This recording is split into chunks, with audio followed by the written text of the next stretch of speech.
Welcome to Shakespeare Sunday, a Midsummer Night's Dream read by Molly Reardon. Puck. The king doth keep his revels here tonight. Take heed, the queen come not within his sight. For Oberon is passing fell and wrath, because that she, as her attendant, hath a lovely boy stolen from an Indian king. She never had so sweet a changeling. And jealous Oberon would have the child, knight of his train, to trace the forest wild. But she perforce withholds the loved boy, crowns him with flowers, and makes him all her joy. And now they never meet in grove or green, by fountain clear or spangled starlight sheen, but they do swear that all their elves, for fear, creep into acorn cups and hide them there. Fairy. Either I mistake your shape and making quite, or else you are that shrewd and knavish sprite, called Robin Goodfellow. Are you not he that frights the maidens of the villagery, skim milk, and sometimes labor in the quern, and bootless make the breathless housewife churn? And sometime make the drink to bear no barm, mislead night wanderers laughing at their harm. Those that hobgoblin call you, and sweet Puck, you do their work, and they shall have good luck. Are you not he? Puck. Thou speakest aright. I am that merry wanderer of the night. I jest to Oberon, and make him smile. When I a fat and bean-fed horse beguile, neighing in likeness of a filly fowl, and sometimes lurk I in a gossip's bowl, in very likeness of a roasted crab, and when she drinks, against her lips I bob, and on her withered dewlap pour the ale, the wisest aunt telling the saddest tale. Sometime for 3 footstool mistaketh me, then slip I from her bum, down topples she, and Taylor cries and falls into a cough, and then the whole choir hold their hips and laugh, and waxen in their mirth and knees and swear.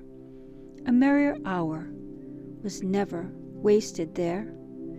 But room, fairy, here comes Oberon. Fairy. And here, my mistress. Would that he were gone. Enter Oberon at one door with his train,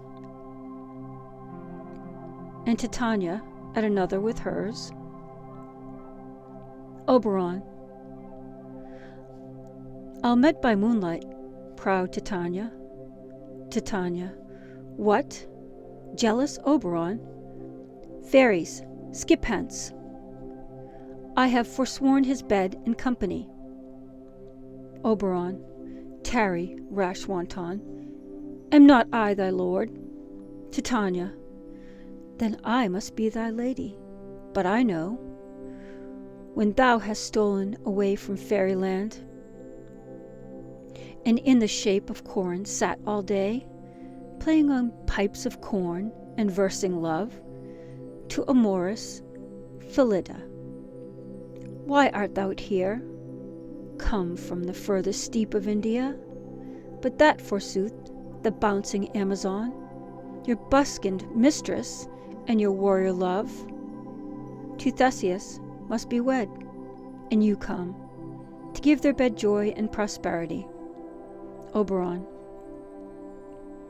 How canst thou thus, for shame, Titania, glance at my credit with Hippolyta, knowing I know thy love to Theseus? Didst thou not lead him through the glimmering night from Perigenia, whom he ravished, and make him with fair Aegle break his faith with Ariadne and Antopia? Titania. These are the forgeries of jealousy, and never, since the midsummer's spring, met we on hill, in dale, forest, or mead, by paved fountain or rushy brook, or in the beached margin of sea, to dance our ringlets to the whistling wind. But with thy brows thou hast disturbed our sport. Therefore the winds, piping to us in vain, as in revenge, have sucked up from the sea contagious fogs, which falling in the land, hath ever-pelting river made so proud, that they have overborne their continents. The ox hath therefore stretched his yoke in vain, the ploughman lost his sweat, and the green corn hath rotted ere his youth attained a beard. The fold stands empty in the drowned field, and crows are fatted with the Morian flock. The 9 men's morris is filled up with mud, and the quaint mazes in the wanton green.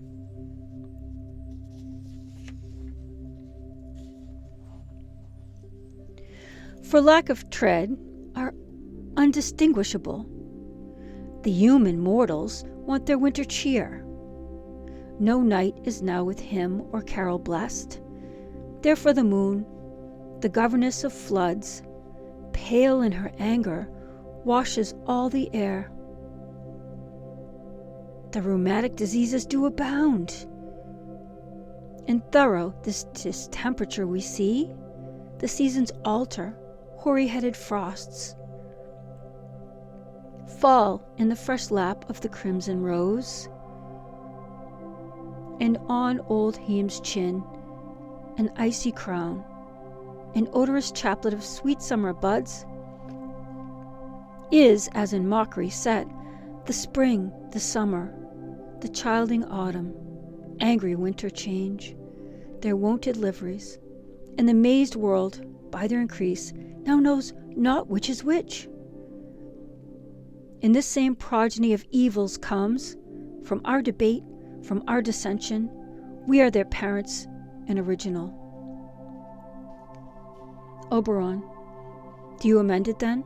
It lies in you. Why should Titania cross her Oberon? I do but beg a little changeling boy to be my henchman. Titania, set your heart at rest. The fairyland buys not the child of me. His mother was a votress of my order, and in the spiced Indian air, by night, full often hath she gossiped by my side, and sat with me on Neptune's yellow sands, marking the embarked traders on the flood, when we have laughed to see the sails conceive, and grow big-belly with the wanton wind, which she with pretty and with swimming gait, following her womb then rich with my young squire. To be continued. Thank you.